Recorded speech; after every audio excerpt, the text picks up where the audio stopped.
magulang ay kailangan sa mga batang manonood. GMA News and Public Affairs. Walang ginikilingan, walang pinoprotektahan, walang kasinungalingan, serbisyong totoo lang. Ang mga ulat naming binantayan.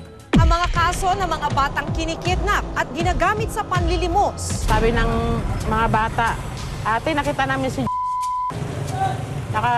nakasuot daw na pambabae, namamalimos, may hawak siyang baso. Anong ginawa daw sa'yo? Anong ginawa?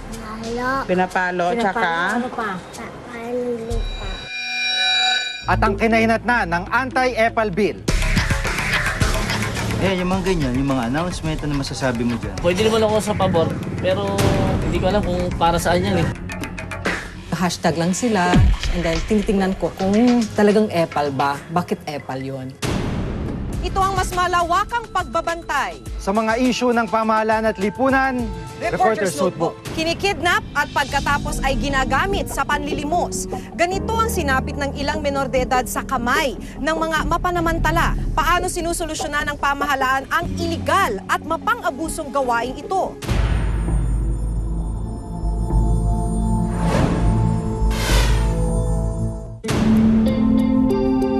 Noong nakaraang buwan, halos gumuho raw ang mundo ni Belen, hindi niya tunay na pangalan. Ito ay matapos mawalay sa kanya ang 5 taong gulang niyang anak na itatago namin sa pangalang Kevin. Huli raw nakita ang bata kasama ang 2 pa niyang kalaro sa isang lugar sa Maynila. Sabi niya maglalaro lang sila ng kaibigan niya. Maya yung mga anong oras na yun, tanghali, ang mga alauna, naghahanap na yung mga magulang ng 2 bata, kalaro ni Jo. Sabi niya, asan na yung mga bata? Nakabalik sa kanilang mga magulang ang 2 bata pero hindi na nila kasama ang anak na si Kevin. Kwento raw ng 2 bata, isang lalaki ang sapilitang nagsakay kay Kevin sa jeep at maswerte lang silang nakatakbo. Inireport ni Belen sa pinakamalapit na barangay at pulisya ang kaso ng pagkawala ni Kevin. Nagbigay siya ng larawan at ilang impormasyon pero bigo silang matunton ang bata. Hindi ko naman kagustuhang mawala yung anak ko eh. Kaya kahit gabi, hinahanap ko siya. Tulog na sila lahat, tumatakas ako, hinahanap ko yung anak ko. Sabi ko nga, pag naghahanap ako makita ko lang talaga yung kung sino kasama ng anak ko. Mamatanda man o bata, talagang mangyayari talaga kung anong gusto niyang mangyari. Isang buwan daw na ininda ni Belen ang sakit na idinulot ng pagkawala ni Kevin hanggang sa makarating sa kanyang isang balita. May nakakita raw kay Kevin sa kalye, nakadamit pambabae at namamalimos. Sabi ng mga bata, ate, nakita namin si nakasuot daw na pambabae, namamalimos, may hawak siyang baso. Sa tulong daw ng mga tanod, agad na na-rescue si Kevin noong ika-6 ng Hunyo. Malaki raw ang ipinagbago sa pangangatawan ng bata mula nang siya'y mawala. Ang baho-baho daw, ang dungis-dungis.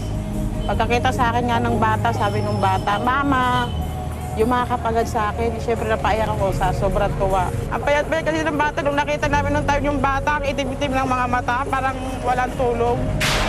Bukod sa panlilimos, minaltrato rin daw si Kevin ng taong dumukot sa kanya. Anong ginawa daw sa'yo? Anong ginawa? Pinapalo. Tsaka? Tsaka anong ginagawa sa'yo? Tinanong ko yung mama, pinagmumura ko. Sabi ko, walang hiya ka talaga. Sabi ko ganun.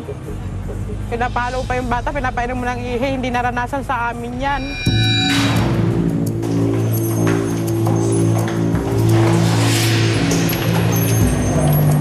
Nito lang nakaraang linggo, sinamahan namin sina Belen at Kevin sa isang health center. Ayon sa doktor na tumingin sa bata, bukod sa diarrhea ay naging underweight daw si Kevin dahil marahil ng labis na pagkagutom. Nagtataibing daw siya, sabi ni nanay, nung bumalik. So, ngayong araw naman, wala naman tayo nakita na signs of dehydration na.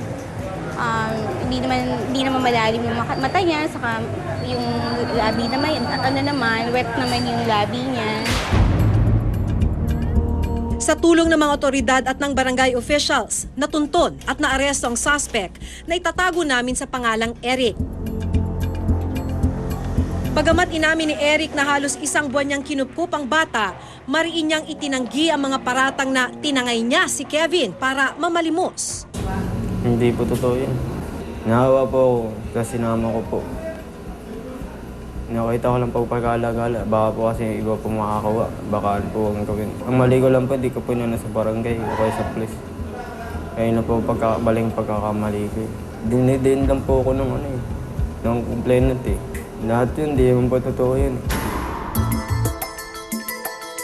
Sa kabila ng mga ganitong insidente, wala pang gumugulong na investigasyon ang Philippine National Police tungkol sa mga batang dinudukot para gawing kasangkapan sa pamamalimos. Wala pang dumarating sa amin na case na ang kinuha yung bata tapos pinagpalimos. Wala pa rin kaming nare-rescue na ganon. Hindi namin alam pa kung para saan, for what purpose yung pagkuha sa bata.